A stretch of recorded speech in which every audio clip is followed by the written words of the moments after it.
So I'm at Debden at the arse end of the central line to go vinyl hunting.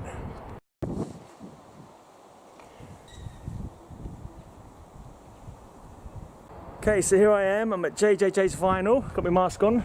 It's upstairs at Sound Lab Studio. So downstairs is a recording studio, practice room, recording studios, and upstairs is JJJ's Vinyl. So let's go in and speak to J&J. So you've got some vinyls up here on the wall. Oh, nearly missed my step. That would have been cool if I'd missed my step and fell flat on my face.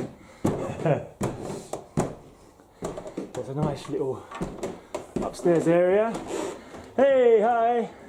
Welcome. Here we see them hard at work. Right, let's have a look through the racks. Yeah, Maiden's at the wrong speed. I used to listen to, you know Macabre? Yeah. Their first EP that I bought of theirs, I listened to it on the wrong speed for about a year before I realised it was the wrong speed. Oh yeah.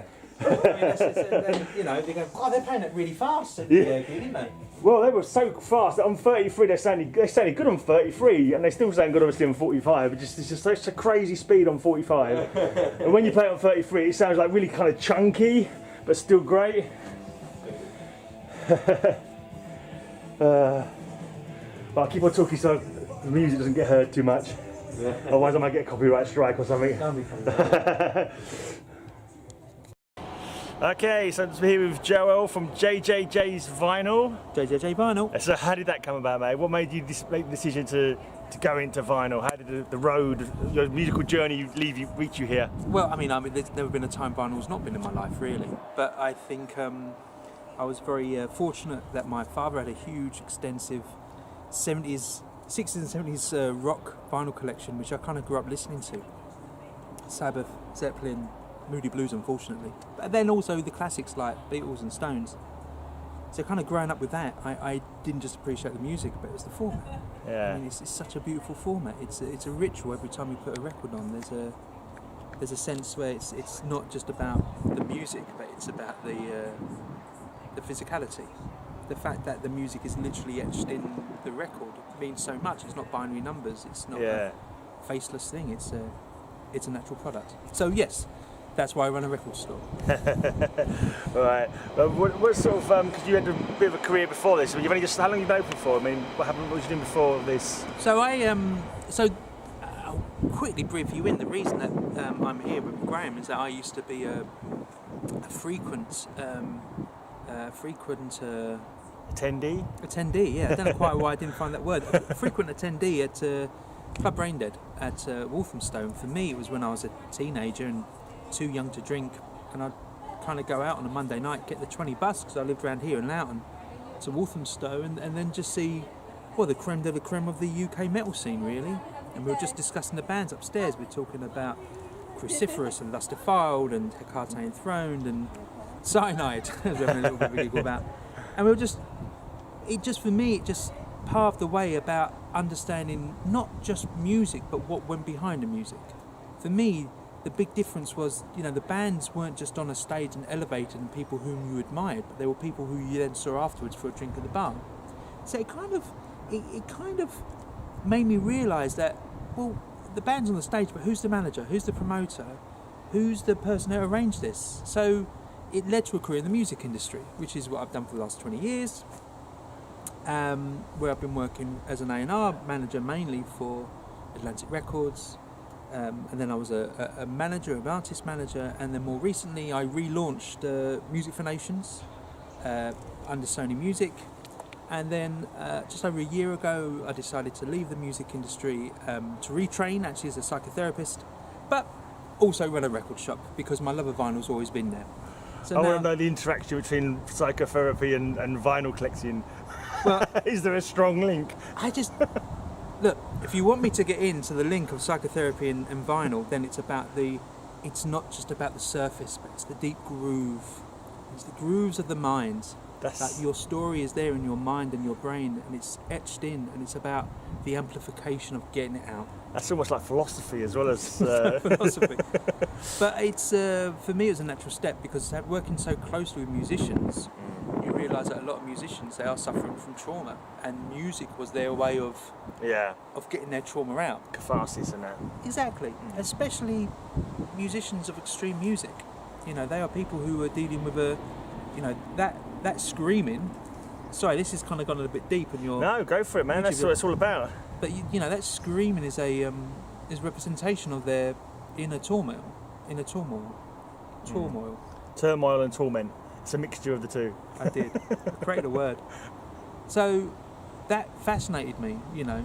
And someone who, you know, grew up with their own challenges, as we all do, and was fascinated by metal music and extreme music, and not just metal extreme, but the extremities of all kind of music. You know, the extremities of Diamanda Gallus, and the extremities of even Nick Cave to some point. Someone that used music as a vehicle of dealing with their trauma. I was really fascinated by it.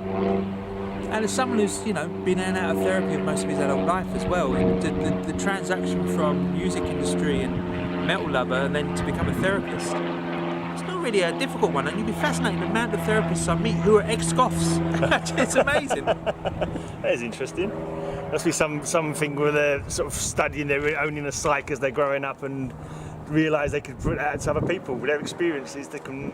Well, you've hit the nail on the head. Yeah. It is entirely that. I think it's because to become a therapist, you need to know how you seek care, and and usually goths and people who are into extremities of life, they usually go through a process of then seeking care and then understanding what I can then help people through their own trauma. Yeah. So that's about trauma. We're here to talk about vinyl. Yeah. Well, we could go on whatever else we talk about. Want to talk about, really? It's all good. I might have to make it into a 3-part interview. So, right, JJJ's Vinyl, what's in the name in here? So you're obviously Joel, who's the other two J's? So there's me, Joel, there's James, who I run the store with, and there's Job Lots, because we started off as a YouTube channel. Right. And the idea was that we were buying random job lots of vinyl off the internet. Right. And then we were reviewing them and putting the videos on YouTube. Right. And the idea was that we didn't know what was in the boxes and we were just going through them. But then what soon happened is that we were quite good at the buying aspect. We were really buying really good stuff. Get some bargains. And we were like, well, we've got to set up a store. And although James and I were selling our own collections here, we decided to combine it all. And then what we're going to call it, Joel James Job Lots. Right. Triple J Vinyl. So we call it Triple J or JJJ. Yeah. And is the YouTube channel still going? YouTube's still going. There's not been anything new up there for about 9 months because the process of buying records, pricing them up and putting them on for sale kind of took over the YouTube aspect. Yeah, it's awkward. But we weren't open for many months before we then had to close because of COVID and lockdown. Yeah. And then we adapted and our online sales have always been very strong, but something we did and something I wanted to talk to you about was our mystery vinyl packages. So people email us and we send them a questionnaire to fill out, and it's about their tastes and what they want and what their favourite records are. And then we put together a monthly package of vinyl for them. So it's like a curated package kind of thing? Curated package. And is that something that people sign up for, or is it a Patreon or...? No, what we do, it's no pressure, there's no direct debit. We just email everyone who's joined every month saying, it's time for a new package, do you want to continue? Yeah. And they'll say yes. We have currently 70 members. That's cool. We're about to celebrate our 500th package. That's good. It's like, it really kind of saved the shop. Yeah. Because there was a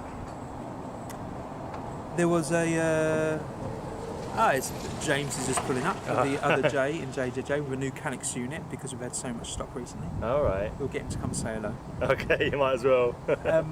And it was a way of just kind of keeping things ticking over whilst lockdown. And then when the shop is now having customers again, we kept it going, and it's still doing well. Yeah, it's been a bloody burden for everyone now, isn't it? This bloody COVID, like Corona and that. It's really affected.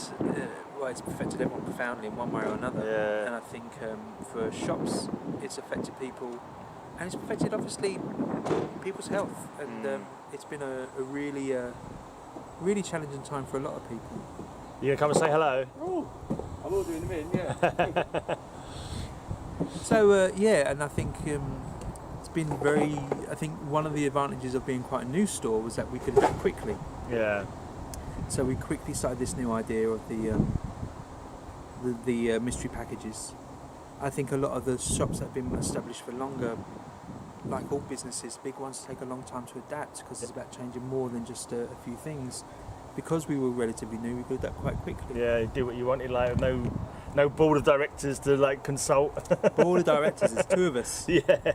And then just making quick decisions, saying let's try this to see if it works. And I genuinely thought we'd have maybe 10 sign-ups. Yeah. And it's and 5 months later we still have 70 people. And do they all of them regularly get them on every month, or do you have Every month? Yeah, that's pretty Some good. are a fortnight. Some are like Wow. some pay £40 every fortnight. Right, and how much sort of kind of records they get for that? I mean, is it? Well, it all depends. You Yeah. know, it's some people are like we love 12-inch singles, some people love 7 inches, some Yeah. people just want albums. So it all depends. It's all based on monetary value. So you could Right. be a £40 a month person, but you may only get one album. But Yeah, you'll be if like it's a real gem. first press, Yeah. you know, Sabbath. You know, that's worth £40 quite a bargain for that. But it's all about. And the you're able to monetary cater for all genre tastes in that. value. All genres. Yeah. But it really changed the business because beforehand, like a traditional shop, you have stock and then you reach the customers. This way, we had the customers, and it's like, wow, we need stock. So we had to buy as much stock as possible. Yeah. Buying from all manner of places, eBay, Facebook Marketplace. We've got adverts out. So every week we get a call from someone saying I'm selling my record collection, or unfortunately someone's passed away. I have a record collection to sell, and then Yeah. we'll go over and we'll buy it, and then we have a new set of records to send out to people. Yeah. Been a lot of fun. It's a good business plan, really, I suppose. So, what's the most sort of popular genre that you find people coming to buy stuff for? Who are the real vinyl geeks, or is it just everyone? I think there's something about that sort of area of late 80s, early 90s, post-punk, pre-grunge, especially the 90s where they weren't printing a lot of records. When we get those records in, they don't tend to last long. Right. We don't price our records that high. We don't have a lot of space.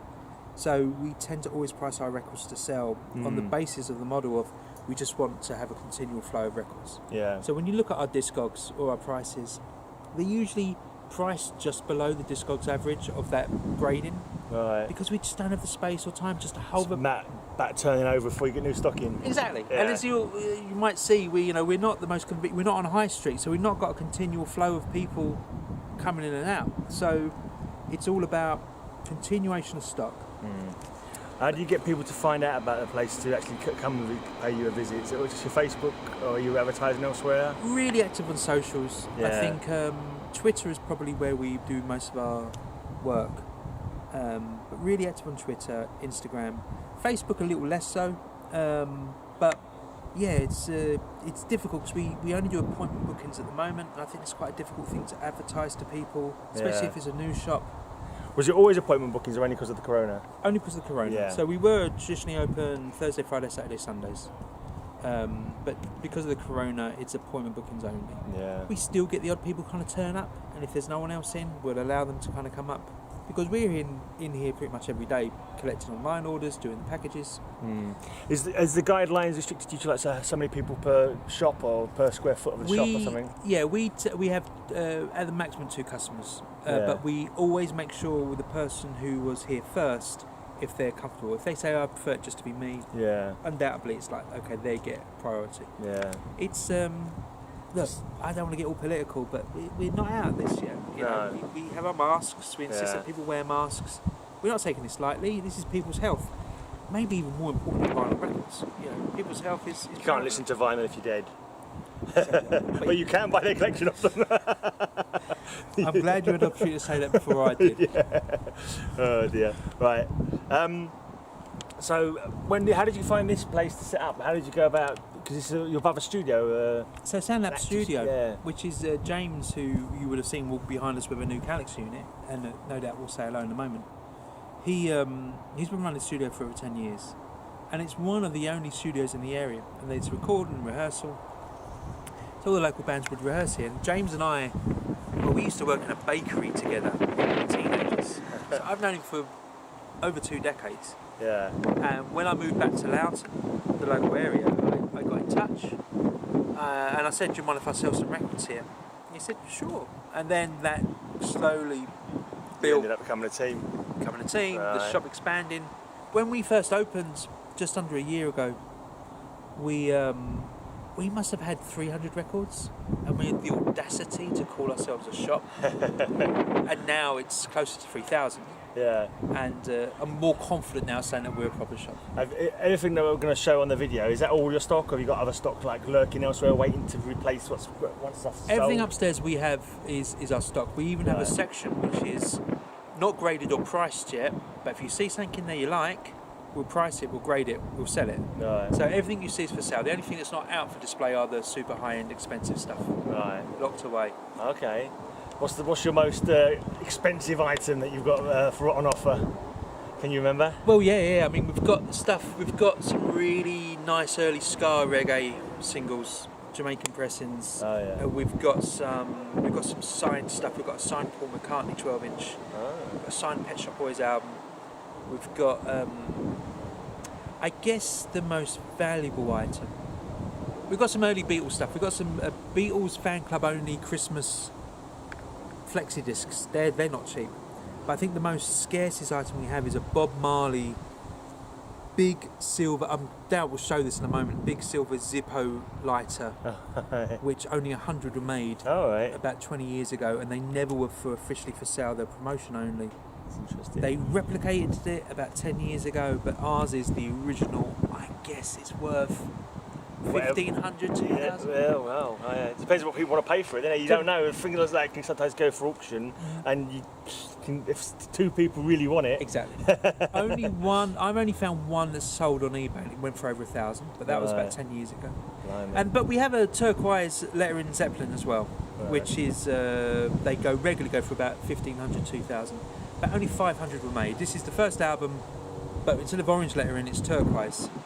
And I think they realised that turquoise wasn't looking good, so they changed the lettering to orange. Everyone's got an orange lettering, but turquoise Right. ones are. There's so quite a lot of little quirky little variants and stuff like that. How did you learn about them? You sort of researching them as you go, kind of thing, or It's research, but look, Yeah. it's Discogs. Let's be honest. Yeah. Discogs. That being said, our Marley box set is not on Discogs, so not everything is on Discogs. But big fan of variants and all that sort of thing. Yeah. I love spelling mistakes. We had a copy of Cowboys from Hell, Pantera, where the A-side label was on the B-side and the B-side label was on the A-side. yeah. Does that actually sell for more because of that? £125. Yeah, and how much would the normal one go? The right way round? 40. Oh right, blimey. I know in comics you quite often get silly little variants like that, with mistakes and stuff. You get certain people who want to collect those. Absolutely. I didn't think about it in vinyl. Well, we had so one of the biggest items we ever sold was a Kenyan pressing of Madonna's Like a Prayer. It was on a different label, it had different on-body labels. It looked like a bootleg. I mean, Right. I can't imagine they printed that many. No. It went for 350 quid. Oh wow, that's But cool. because you will get, like Sabbath, like Zeppelin, you will get Madonna enthusiasts who just have to have every single copy of every variant. Yeah. And we were just very lucky, coming in the middle of a big old random job lot. But yeah, we've got South African pressings of random Joni Mitchell albums and jazz, and then we've got Israeli pressings of Beatle albums, and they're much more sought after. And we're a fan of that. I'm a fan of that. All right, well, go back a little bit. I know that people in the metal community want to hear about your work for Music for Nations. That was a nice little interesting fact. Well, how did that come about? My first ever time at Music for Nations was back in 2000 when I was working with James in a bakery, and we both wrote off letters to the music industry to get work experience jobs. Yeah. James got one at EMI and ended up working at Abbey Road, and I ended up at Music for Nations. So this was like late 90s, early 2000s. So it was like the anathema, cradle of filth period, the heyday of the mid 80s and late 80s. I was a kid. I was far too young. So I was at Music for Nations for a year back then.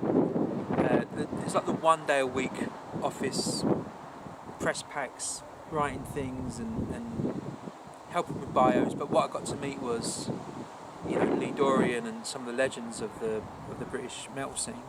And I remember meeting Ben Ward and the Orange Goblin guys, on the Frequency Planet 10 era.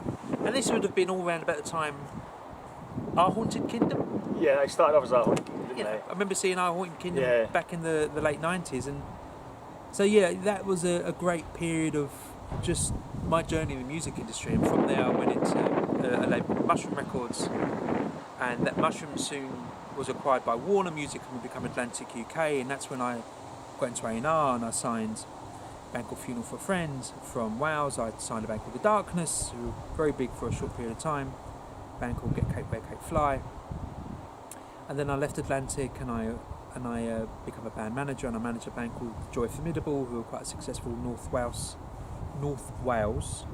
Welsh alternative rock band. Toured the world with them, and then I rejoined. I kind of rejoined Music for Nations by working for Sony Music and relaunching Music for Nations. And about 5-6 years ago, you would have seen a lot of old MFN stuff be reissued. When I say old, I mean like the 90s stuff. That was me. I was reissuing Opeth and reissuing Music for Nations, Spiritual Beggars. I was putting them all on beautiful vinyl reissues. Yeah. And then Music for Nations kind of expanded. They started signing new bands again. Did you have anything to do with signing band, or just? I played a part, but we started to work with someone called Julie Weir, who used to run a label called Visible Noise. And between us, we started working with new bands. And I think it comes to a point where the reissues become less of a priority, and priority will become on the new bands. And I just thought it wasn't working out, so I left. And then that's where I made the decision to leave on a high, relaunching the label that I first started working for in the late 90s. Yeah. And I thought 20 years in the music industry is a good run. I had some good times. I worked with some big bands. What do I want to do now? And that's when I thought, well, I'll retrain as a psychotherapist. And then and through that process, open a record store. What happened with the you just had enough of doing it, like 20 years, you thought that was, you didn't want to do any more? I left, and a couple of artists approached me about management. And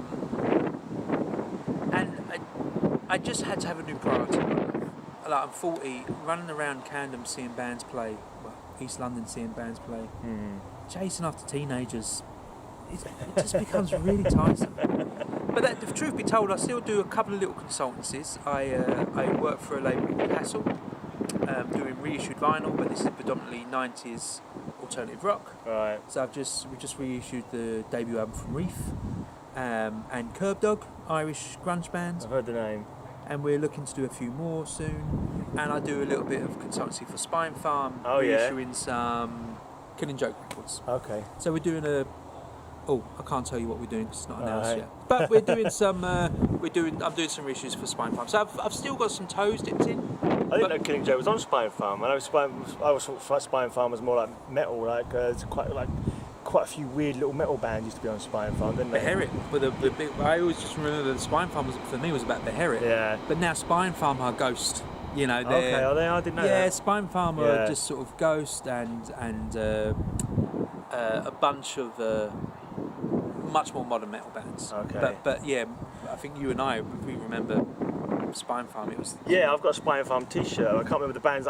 But I always sort of see Spine Farm vinyl. Oh yeah, that's going to be a good one. It's on Spine Farm. But they were quite quirky, their metal, wasn't they? I can't remember being in the bands now. So last 5 years they were acquired by Universal, and then Universal used Spine Farm as their front.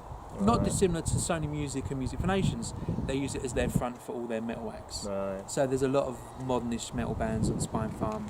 And then they started acquiring catalogues. They acquired the Candlelight catalogue. Oh, right, did they? So Emperor and all those other Candlelight bands, they go through Candlelight, Spine Farm, Universal.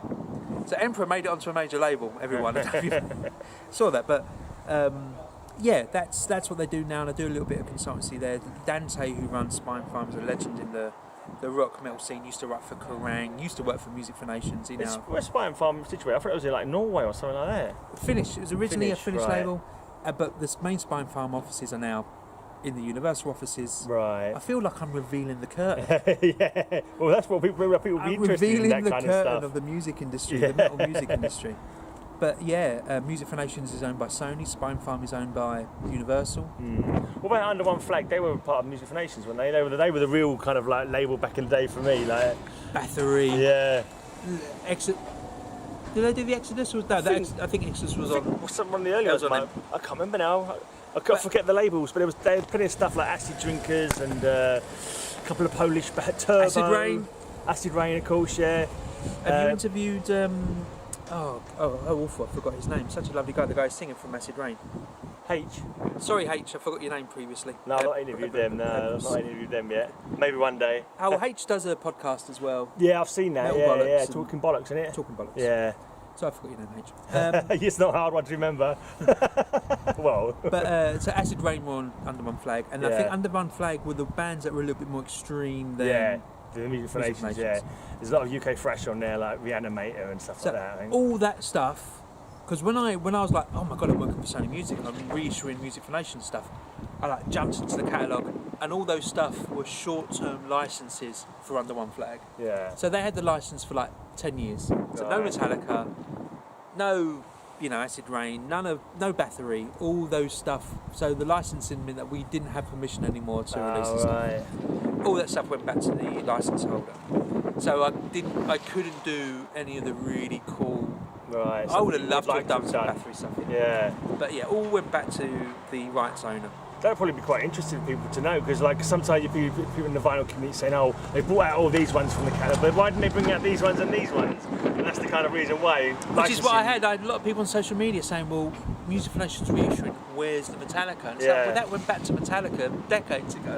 But it's a really hard message to... Yeah. It's a really hard message to get over, because people, that's about business, and that's a side of the metal mute community you don't really want to see.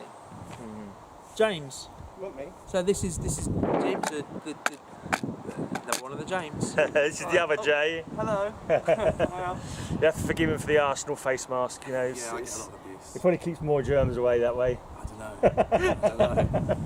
don't know. Keeps the riff-raff away.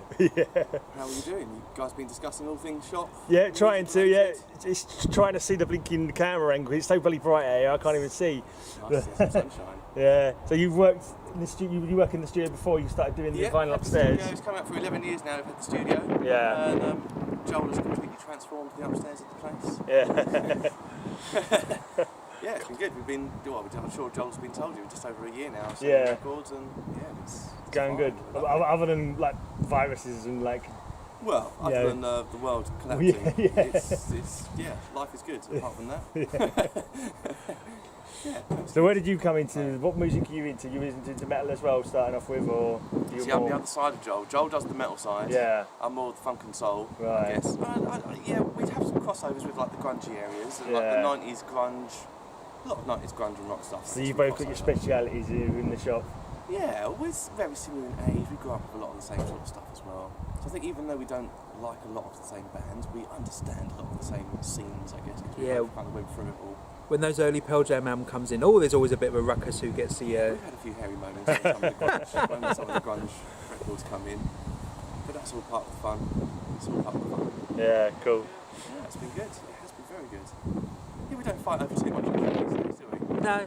Joel loves its folky stuff as well. Right. I take anything that's more sweaty and funky, soul-y. Joel takes the folk. I'm a little bit more comfortable slippers, and Yeah, I'm a big fan of folk. Well, Ireland folk, like Fotheringay and John Martin and all that stuff I absolutely adore. Right. Fairport Convention. That's what happens to old metalheads like me. We buy nice cardigans. Yeah. Well, you remember Gorotted? You know they're doing like a bluegrass punk band now. You've seen it? It's amazing. No, I haven't. Yeah. My old drummer from my band married one of the guys from Gorotted, and it's like they're going to Joe Carl in the old Dry Skull. They go around like playing mandolins and shit like that. Love it.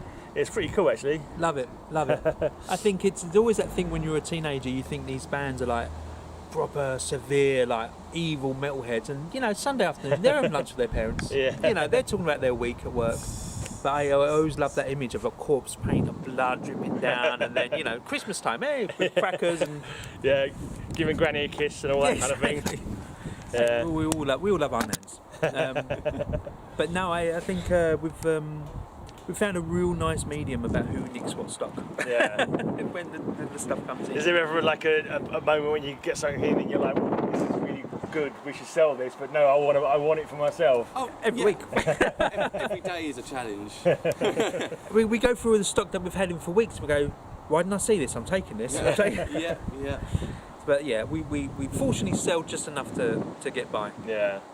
I mean, because you own the studio? And Yeah, we rent the space. Oh, you rent the space? Yeah, we rent the space, but yeah, we're... so your overheads aren't too terrible? No, we have rent, which obviously the record shop's now chipping in for, and it's all working out okay. We'll be here for a while, I'm sure, until we outgrow this place. Right, you reckon that'll be the case? You reckon when you get enough earnings, you're going to make it grow? Yeah. I definitely think there could well be a future. Who does know? It all depends on the collections we buy. We are, I say, often we buy big collections, but sometimes half are just like, we can't even sell this. It's just like charity shop stuff. We don't have the room. But I think we're like, if we buy a collection of 2,000 records and every single one is sellable, what do we do? Where do we go? We've got a challenge. Yeah. You know, we've got some great stock and not a place to put it. But I feel what we've been able to do each time is adapt. Yeah. When or take enough stuff. Yeah. Well, it's for the best for the shop. I'll take 500 records, James. I mean, just to keep them out of the shop. We've found a good balance so far. Yeah. But I'm really proud of our metal section. When we first opened it, because we bought a collection of someone and it was predominantly metal. Yeah. Really nice. It's a really nice selection of first presses and early pressings and represses. And I had like a little opening ceremony with Paul Ryan, Cradle of Filth. Yeah. But didn't you go on to other bands? Did you already? Blood Divine. That was it. Yeah. Blood Divine. And because he's a local lad, he's only up the road in Essex, and he come down and did a little ribbon cutting. I mean, no one was there but me, but you know, it worked well on the social media. But really proud of our metal section. We've got a proper mixture of modern presses and represses, and you're going to find a gem. But I'm a big fan of that band who just released one single, just released one album. Because for me, it's like rarities. All the hope and aspiration that went into this single, this album, this release. Thinking they're going to be the next Slayer or Metallica. You like the failures. You like the sub stories. You like the stories. I love the story. Love the story. These guys spent 10 grand bringing out this single. Ended up drunk and living under a bridge. Yeah, they only made 100 and we got 50 of them. Joel's taken 40. But for me, that's the true story behind the music. You know, because I just always have this image of them sitting there. That toast, that drink. We've got our album. This is the beginning of our journey. Yeah. That comes to nothing. That's fate in the music bloody business. It's like a million bands. Only one of them out of a million will get anywhere, probably. But that's the record company ethos. You know, you have 5% of your acts make money. The other 95 don't. But you need to have that 95 to worm out that one of those 5% that does. Right. And that's why you will see lots of bands, you go, God, they're huge. But the chances are they're making a loss. They're losing money. Very small percentage of bands make money. And I collect the records of the bands of the 95% that don't. And it's got to be harder now as well, isn't it? The way to make money, isn't it? People downloading for free and all that kind of stuff. Well, and streaming makes record labels a lot of money. You'd be surprised. Because again, you just need those 5% of the artists who have the billions of streams. That brings in the revenue. So the industry's actually... Surely it's not as much as when they used to sell physical copies, though. Well, but they don't spend so much on making products. Yeah. Because when something's just online streaming, there's nothing to make. So it swings and roundabouts. It's kind of offsetting itself. But COVID's been a challenge because COVID has affected streaming because less people are travelling. Right. Less people going to work. People aren't listening to streaming music as much. Yeah. So it's again, it's been a new challenge. But look, the music industry, the big companies, the big three, Universal, Warner, Sony, and now there's BMG. Those companies are too big to not adapt. They are adapting. They're just a bit slower than some of the smaller ones. They'll find a way to make their money. They always will. Yeah. That sounded a bit diggy, didn't it? They always will make Let's money. talk about how people who can't get to the shop. Like you've got Discogs. What's it? Just JJJ's Vinyl. JJJ Vinyl. Yeah, just no plural. Just JJJ Vinyl. I'll put the link in the description and everything. Thanks anyway, so I'll probably much. make a blog post about it as well. So, that'd be very generous. And people can JJJ Vinyl and our mystery packages. We're always open for new subscribers. Sure, there will be a link down there. But the socials, the Twitter is where we do most of our social interaction. And but yeah, we've got fan of the YouTube channel like Dave Sherwood, who you've spoken to. Yeah, he comes in. Marek comes here quite often, and big. I've got a metal heart. What am I trying to say? I'm trying to persuade you to come. If you live in the area, come book an appointment. come look at some metal. Let's talk about drum sounds from each Led Zeppelin album. Let's argue which one's the best snare sound. Let's do it. I'm here. I'm ready for the arguments. And also, yeah, all the links will be down below. You just make sure you give us all the links, and I'll make sure they're all in there, basically. Yeah, for now, that cover it. Anything else you want to say? No, really. Come use SoundLab Studio for your heavy metal sounding needs. Indeed. Cool. Cheers, fellas. Take it easy. I'm Deaf, EXC. I played that on my beer and vinyl show the other day. Racer X. It's a good leprosy there, 40 quid. This one I might pick up, Loud Blast. I always like Loud Blast. Good French death metal. Who can resist a bit of goat penis? That's what I say. 15 quid for some goat penis. Some proper black metal going on there. Saxon, Megadeth, Withered. That's also looks quite interesting. Overkill, Venom, Black Label Society. Man, the machetes and everything. Don't look like my cup of tea. Oh, Pompagiro got an album. That's cool. Pompagiro kick ass. Might have to pick that one up, eh? 30 quid though. Whew. But that's a bit heavy as fuck, that will. Anthrax. Satyricon. Watain. Long distance calling. Yep, don't think so. Not for me, thanks. Jack Slammer. Saviors. Eon of Cycling Death. I can't work out that band name. Oh, and Dissonance, they're pretty cool. Sludging the fuck doomy stuff. Like seen them live a few times. Never owned any of their stuff. Oh, I think I've got a demo of those actually. Nomad, Feral.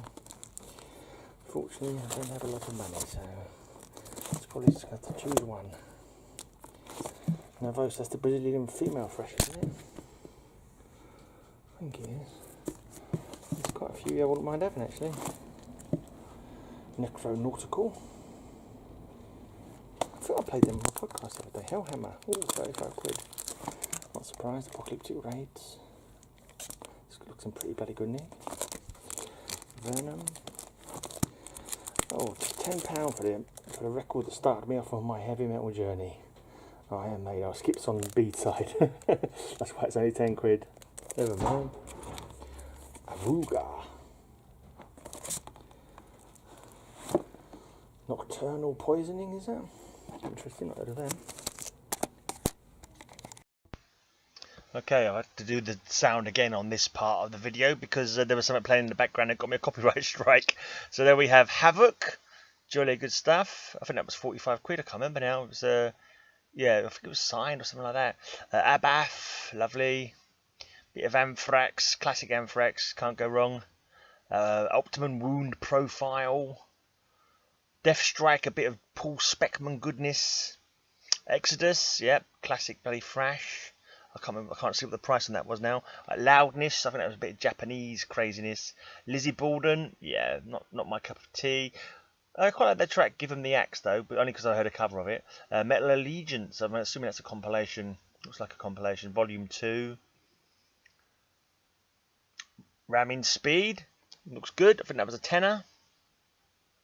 That was a totally sealed Grave. That's one of the ones I was thinking of picking up because I do like a bit of Grave. Dimmelborg Gear, yeah, not top of my list. They're a decent enough band, but not like, I'm not too crazy on black metal. Don't know what that one was. Hellfire. Judas Priest, British Steel. There was all in good nick as well. Most of them were really good nick. Live E was a compilation of the Live Evil gig that happened, I think, pretty much a good few years on the row, and it was like an all-day or even 2-day event, I think, and loads of cool bands on it, like Necromanthian and Volcano. Yeah, I can't remember all the bands, but I can't remember what the price of that one was. 18 quid that one. But yeah, no, I didn't have enough money to buy everything. Amulet, yeah, I wouldn't mind getting that at some point. I did consider that one, 10 quid. I wouldn't mind getting the demo actually. Can't remember that band. White Noise Black Metal, it was called Craft. All Out War. can't see what Emma says now. Rather bad camera work. Trying to look at the video, the vinyl, and hold the camera at the same time. Looks like a decent enough cover though, but don't ask me what it was, because I don't remember. Trap Them. Dimmu Borgir again. Primordial, some good Irish black metal. I wonder if that one I was just looking at as Christian. That one I was just looking at probably the great old ones, which was a Lovecraftian band. And I was really tempted to get that one. I do have like a nice bit of Lovecraft related metal. Every year, on my podcast, the last Sunday of December, I do a themed show all on HP Lovecraft stuff. It's called Cthulhu Mass. Or is that the great old ones? No, that's Primordial again. That's Primordial. Yeah, that one I looked at, the backside of it was the great old ones. I think they were a French black metal band actually, but it was 25 quid. I couldn't afford it. That one I have no idea what that one was. Yeah, there's nothing on the spine, nothing on the front, but it was on some weird looking label. Definitely it's definitely a satanic something or other. Couldn't even read what the label was called, but it was definitely something that deserved to be in the metal section. Yeah. Napalm Death. I'm not too sure. I mean, I'm assuming the prices are all good. I got a good deal for the ones that I picked up. Anyway, that one was Ver. But I said I don't really buy vinyl much, so I'm not too familiar with what the prices are right. I know it's a lot more than it used to be when I used to buy it. What we got here? Numbered with gold foil. Can't see the name of the band there. Wheel. That was the thing, right? Yeah. That's random stuff in my head. Ultra Violence. That's pretty cool. Oh yeah, I watched the film now. I think one of the records that I haven't seen before. I was too much I've got singing. animals, but they're not quite as good as I know that they can be, so that might be the one. We'll see. Again, I think that's going to be Again. Sort of an 80s period. I don't think that's going to be a go. Just have a good intrigue. Death Rights, is that? Death Tribe. Yeah, I think it's 80s. 13 quid. But one of it's good. Trying to get this Yeah, so it's easy to get them out.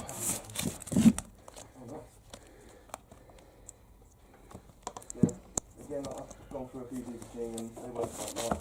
So that one might be. It might not be. Primordial.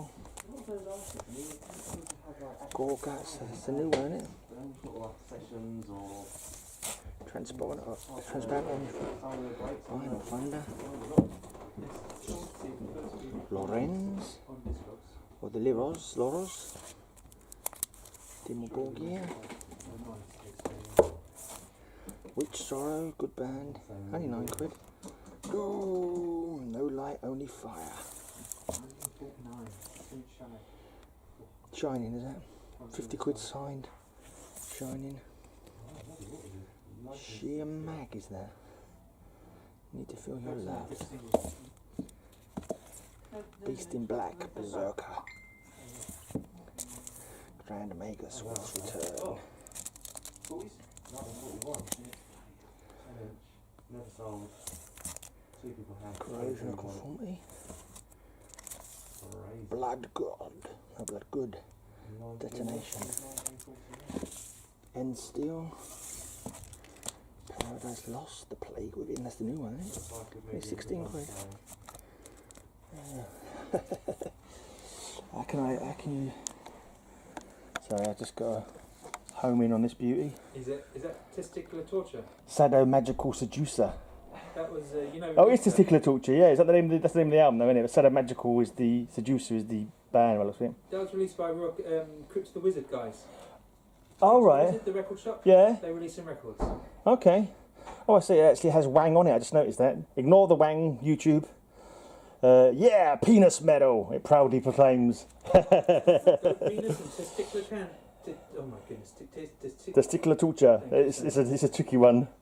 Worship at the Urinal Sabbath, part 1 and part 2.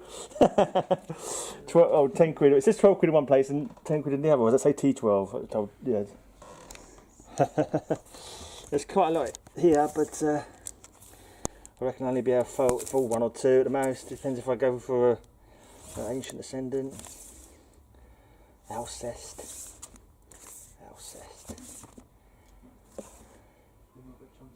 Howling Sycamore. Earthless. Metal Blade. Black Wreck is there? Black Wreck. Earth Rocker. Zatokrev. Grave, out of respect for the dead. I do like a bit of grave. Gorgoroth. God of an Astronaut. Colt's Blood. The Lion's Daughter. Scorn. Bit of old malevolent creation there. And lastly, Blood Incantation. Glad it says it up there in the corner because I couldn't read it on the bloody logo, that's for sure. So this is not priced up yet. It's a rarity here. Iron Maiden. Napalm Death. That's got to be repressed, I mean, a reprint, that one, the Iron Maiden one, I'm guessing. I've got this. This is my only Black Sabbath record practically. I've only got two best of. That's all I've got for Black Sabbath. Criminal. I know. I've missed out most of a lot of the. It's a good one. A lot of the classic rock ones that people say you should have. Like I've got one Judas Priest record, or no, actually two, but that kind of thing. I've got that one. Grand Magus. I've got that on CD. I've got the other Sorrow album. I don't think I've got that one now. It's quite good actually. It's not a bad album. Not a bad band rather. Sabbath. My mate Elric's got all the Black Sabbath. It's his favourite band. Right.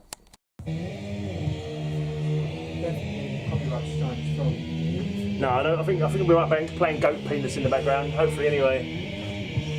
We've got Goat Penis spinning on there, considering purchasing. Box sets Unholy and Slaves in its bubble wrap. I think I did all these shelves already, but it's always good to have another look. Where was the punk section? I've not looked for the punk section yet. Oh yeah, right next to the bloody metal section. And not this one though. Just this one. Yeah. The Accused. Bauhaus. Sex Pistols, no one of bollocks. Is that an original press? Yeah, about third. Okay, cool. Original's not got the names on the back. It's just blank pink. Yeah. So my mate's is an original then, because he was showing it off the other day actually. So he's got an original. How much is the original worth? I'll have to let him know. All depends on condition. If it's in very good condition, it'll be about 80. Right. What's the holy grail of all vinyl? Is there such a thing? In the metal world, I bet there's some of those church burning ones you sometimes see go for $3 bucks, don't you? The sort of Satyricon. Yeah. But this is a good little. Rare record pop drums. That's awesome. But yeah, some of the early black metal releases, because they only printed 300. Yeah. So super rare. The goat one was yellow or white. Oh, we bought a Bathory Oh yeah. with a gold cover. Oh This right. yellow cover, but it was a bootleg. Oh right, yeah. Obviously, if it was a first press original, it would be like £2,000. But Wow. the bootleg was worth £20 on eBay, and I took it. Told me it was worth nothing. But obviously, not this Mayhem. No, I was gonna say yeah. But the Death Crush, Yeah. Composer Corpse pressing Yeah. of Mayhem Death Crush is a couple of thousand in good Yeah. condition. That's one of those. I'm going to point out the caution mind your head sign. I nearly cracked my noggin on there. Joe was just a little bit. I think you're just all right. You look like you might have cracked your head on it a few times though. I've learned to kind of. You all right? Yeah. What? Close. In my hair. Yeah. So you know when you have a haircut, when you start feeling like, oh, I need a haircut. Okay, so I did pick up a couple of vinyls whilst I was in there. Of course, I had to. I'd be foolish not to, wouldn't I? So let's have a quick look at this. Right, first off, he let me spin them all. let me spin them to check if I liked what I heard. This is a band called Withered. Grief Relic. It just says on a nice slice of metal. Opaque sea green vinyl, limited to 300 copies worldwide. Withered craft songs that are as bleak and fraught with palpable tension as a blackened tornado funnel cloud on a distant horizon, according to Revolver. A masterful stroke of uniquely American black and death, and Withered's finest moment yet. Recommended if you like gore guts, goat whore, and ritual killer. Okay. I did listen to Goat Penis while I was in there. I couldn't resist having a little listen to Goat Penis. But it was like, it was rough South American black metal. And I was like, you know what? It's probably not worth the effort. It's probably not worth the effort. So let's just show you the gatefold and that. Oh, come on, come out. Come out, damn you, come out. It's got all nice covers with it and everything. It's all it's got plastics in plastics to keep it nice and secure. I'll show you you've got the interiors. Lovely pristine white jacket thing. And look at that beautiful colour. Nice. And so I had a little listen to about half a track. And I was like, yeah, I think I'll go with that. There's a few that I would like to have got in there, which I left behind. Maybe in the future, if I get a job again, or YouTube picks up. Right, Withered. Grief Relic. And it's a gatefold. Looking pretty badass. Lyrics there, always good. I don't think it's ever been inside the actual thing. It was out. It wasn't in the actual sleeve. It was separate from the sleeve. I don't know if that's a way that they store things. Maybe I don't know. I'm gonna pop it inside there though, just because I feel that's where it's meant to be. I kind of feel worried about putting it on my shelf because I think a lot of my albums on my shelf because they're leaning against each other and all that. And I haven't got individual spaces. They've taken some damage over the years. Right now. And right, so I put this one down, like this was 15 quid, and Joel was like, right, that one you can have that for, for thank you for coming here and having chats with us and all that and showing off the shop. And I was like, oh, nice, I don't mind that at all. So I looked at a couple more. I went with Indecendence, nice double album, real slow, punishing, London-based, I believe, doom metal band. I've played them on podcast a couple of times. I've seen them live a couple of times. I think I've got some footage on them from a Doom Over London gig that they did a couple of years ago. It's on the label called Profound Law Records. What's this? Mesako something records? Mesado Unojo or something like that. I can't really make it out very well. But typical kind of doom death like centerfold. It's like a statue. It's like a bit of a statue in an alcove. I can't think you can make that out too well. So double album. It's got 7 tracks. So there's some long ass ones. It's the same album twice or something. Blimey, that's a lot.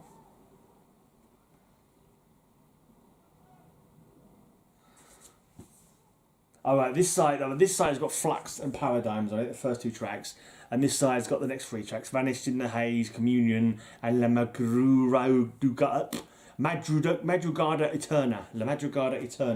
So that must mean that the other has got 1 song on each side. I'm guessing there's some long, slow, drawn out stuff on this one, I tell you.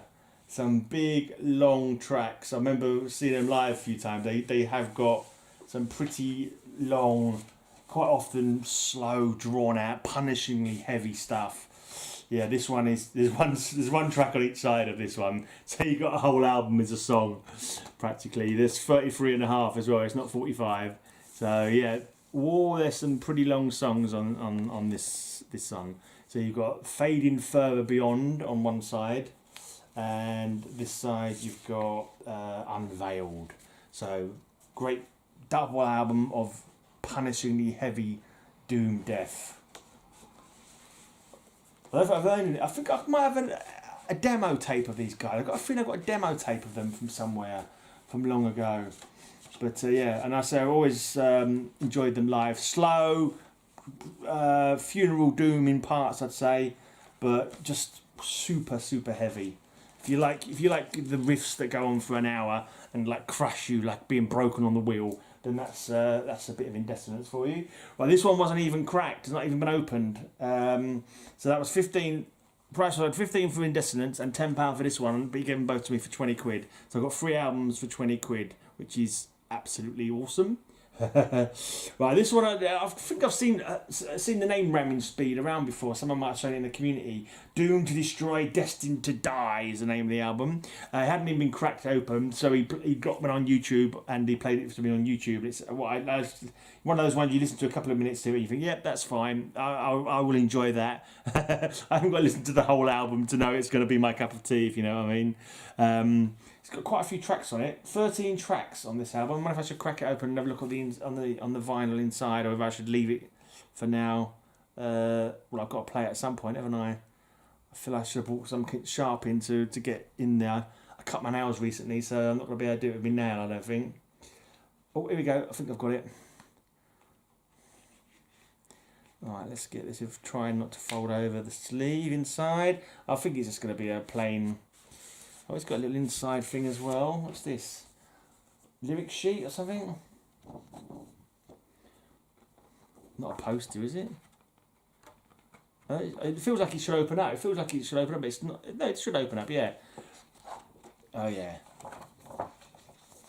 Nice little information, thanks list and so forth. That's the artwork on the outside. What is this? Yeah, a couple of track lyrics. Yeah, no, it's all the track lyrics actually. All the track lyrics. It's got the line up there. So this is about 2013, I believe, by the looks of it.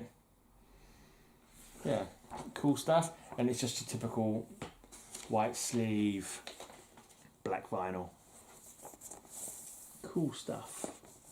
Yeah, so there was some other stuff there that I would like to have got. I would really like to have picked up the Pombagira album. Pombagira are one of those bands I've seen live a few times. I've got one of their CDs, I believe, one of their first CDs.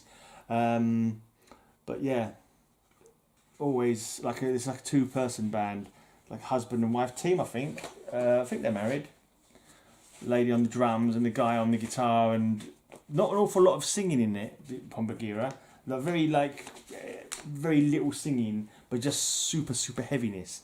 But yeah, it was 30 quid, so I was like, I could get one album and not get anything else, but I wanted to get a few albums. So maybe next time, maybe I'll go there again and pick up some stuff. We'll see how it goes. They actually give me some ideas. We had a lot of chatting about the old days as well. There was a lot of stuff we said off camera that I wish had got on camera. We could have done a whole bloody video of just sitting back and remembering old days from the Brain Dead Club that I used to put on. But I might start doing a series of that actually. I might start doing, I was just talking about it, but sort of Joe helped, plant the seed. I think they're maybe doing a series of videos called Brain Dead Memories, where we get together with people who used to come down to the Brain Dead Club, remember the London metal scene from the 90s, and chat about their memories. Maybe get hold of some of the old bands that used to play for us. And we'll see how that goes anyway. Right, so thanks for watching. I hope you enjoyed the chat I had with Joel and JJJ's Vinyl. All the links are down below. Make sure you go and buy some stuff from them.